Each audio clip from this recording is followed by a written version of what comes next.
Doctor Muthulakshmi Reddy July 30, 1886 புதுக்கோட்டையில் பிறந்தார். தந்தை நாராயணசுவாமி ஐயர். இவரது தாயார் சந்திரம்மாள்.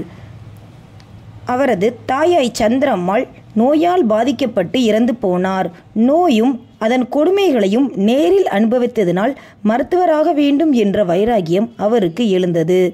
சென்னை மருத்துவக் கல்லூரியில் 1907 நுழைந்து 1912 தனது படிப்பை முடித்து சென்னையில் உள்ள பெண்கள் மற்றும் குழந்தைகளுக்கான அரசு மருத்துவமனையில் ஹவுஸ் சர்ஜன் ஆனார்.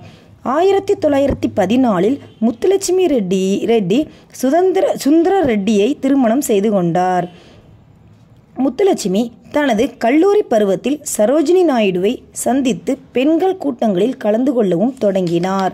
1926 அகில இந்திய உலக பெண்கள் மாநாடு பிரான்ஸ் தலைநகர் பாரிஸில் நடைபெற்றது. அதிலும் அவர் கலந்து கொண்டார்.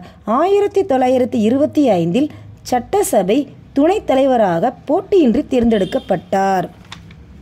சென்னையில் ஆதரவற்றோருக்கு அவ்வை இல்லத்தை தொடங்கினார். புற்றுநோய் நிவாரண நிதியை தொடங்கி வைத்தார்.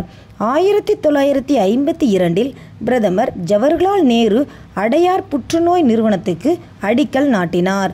1954 ஜூன் 18 முதல் இந்த மருத்துவமனையானது செயல்பட தொடங்கியது.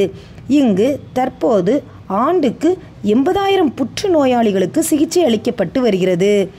இந்திய பெண்கள் சங்கம் நடத்தும் பெண்களுக்கான ஸ்திரீ தர்மம் மாத இதழின் ஆசிரியராக இருந்தார்.